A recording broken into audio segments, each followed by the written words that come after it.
This is going to be a quick start guide on how to put together the pieces of a gaming PC. First off, we have the CPU. This is a Ryzen 5 2600. Just in the bottom left corner here is a gold triangle.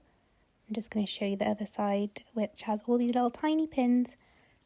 So what we need to do is match the triangle on the CPU to the triangle on the motherboard, and this is the only way it will fit in. So here is the motherboard. It's just laid down on the box it came in. And here I'm very gently just putting the CPU in, and here's another clip of me doing it from the side just so you can see a little bit better. Once that is in, you just move this little lever down and that will keep it in place. Okay, now we're on to our CPU fan. So we're going to make sure this back plate, which came with the motherboard, is aligned. I'm just going to pop that in there. And this is where we will anchor the screws in for the CPU fan. Of course, don't forget to put your thermal paste on your CPU before you put the CPU fan on top of it. Alright, so now the CPU fan has lined up with the back plate, so all of these screws have somewhere to screw into. You want to screw them in a cross pattern so you're not putting too much pressure on one side at once. You'll want to tighten these screws just until they won't tighten anymore, and then that part is all done. So the CPU fan has one wire and it plugs in just here to CPU fan. Just going to wiggle that on and that will give your fan power to spin. Now it's on to installing the RAM. Now this motherboard actually only has 2 slots for RAM. So you want to make sure that these clips are unclipped. So I'm just going to lift this up so you can see that there's a little notch here which will line up with a notch on your RAM, so you know which way to put it in basically. So here is the RAM we're using. You can see there is a little notch there which will line up with the notch in the motherboard. Just going to use both hands to wiggle it down in. It's going to need quite a lot of force. If you use equal force, it will clip in and that will snap into place to hold it. Okay, so same thing again, lining up this little notch here with the notch in the motherboard. Yeah, make sure that is unclipped and wiggle it down both sides until it clicks. This here is our storage.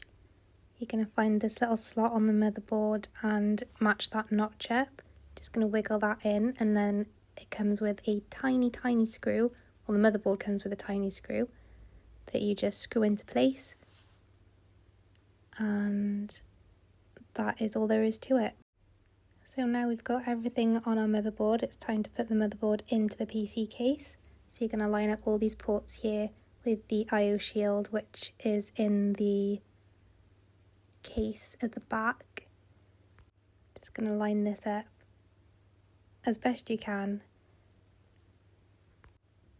And then we've got these little screws here that are going to secure the motherboard into the PC case. I didn't actually show this, but these screws are going to screw into standoffs. You can just see underneath where my hand is there, underneath the motherboard, that little gold circle, that's the standoff, and each one of these screws are going to be screwing into a standoff. Now I think this clip here that I've recorded is quite long, but basically you want to put your screws in, don't tighten them all the way, just screw one in, then another one a little bit, and that will make sure that there's even pressure on all of the screws in the motherboard.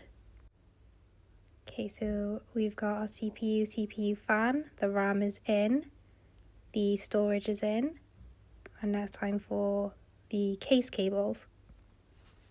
Okay, so there are cables that come on the case, not on your power supply, but they're all labelled. So you can see this one's USB, this one's USB 3, and these are the power cables. And this one is for the audio. So let's turn this case around and have a look where to put these. Okay, let's do USB 3 first.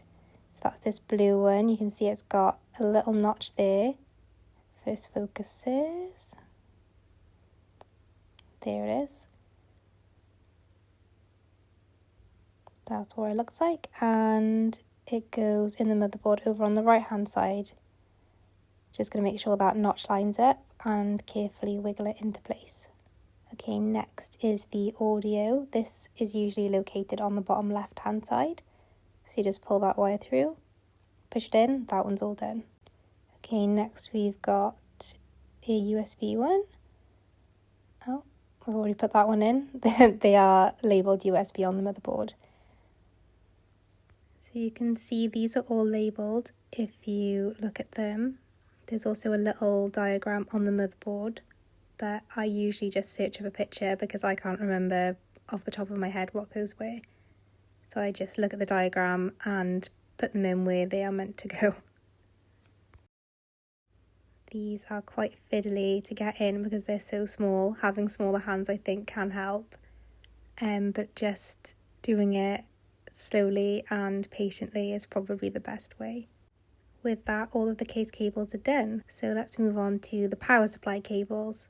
Now this might look scary, but it's not. First you're gonna put the power supply in the PC case. If you're not sure which way your power supply goes in, there will be a fan on the power supply and a vent on the PC case. So match the fan with the vent and then screw it into place. Okay, let's get started with these cables. Gonna start easy with the biggest one. They're just gonna turn the case around and there'll be no mistaking where this one goes because it's the only one where it could possibly fit, which I'm showing you here. There is a little bump there and that will match up with a little latch on the cable. So I'm just going to feed this through here.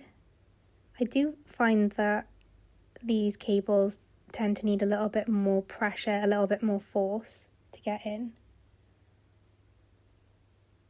But as you can see, if you just wiggle back and forth, it will wiggle it back and forth and you'll be able to tell when it's in. It doesn't necessarily click, but there'll be no gap between the cable and the motherboard. Now this is the CPU cable, which goes up the top here. That one's nice and easy. Just going to turn it over, wiggle that one in. You can see that it does take quite a lot of pressure to get them in properly, which is a mistake that I made when I was building my first one. So this here, the fans were already hooked up on this case, but they need power. So just plugging that into one of the SATA cables from the power supply. Okay, there's some fantastic cable management there, just shoving everything underneath that we don't need. Last but not least, what makes a gaming computer a gaming computer? Time for the graphics card. You're going to make sure that this clip is unclipped, and this here is going to slide into that slot. So you're going to line it up, use two hands and wiggle it in until that latch will clip back into place. Again, it does need a fair amount of force, but you also have to be careful because obviously that's usually the most expensive part of a gaming computer, so you don't want to break anything. You can see that this gigantic graphics card does sag quite a lot. If your graphics card is huge like this or just sags while it's in place without something supporting it, you can buy graphic card supports which will stop them from sagging. But yeah, this here is where you will plug in your HDMI or your DisplayPort or whichever cable you want to your display. So you plug in any cables for display here, not into your motherboard. And now we need power. So this is the last cable that we're going to plug in. Different graphics cards have a different amount of power needed, or a different number of connections needed on the front. But it's fine if like this one, some of them aren't used. It doesn't matter. So that's it. That's how you build a computer. Not as hard as one might think.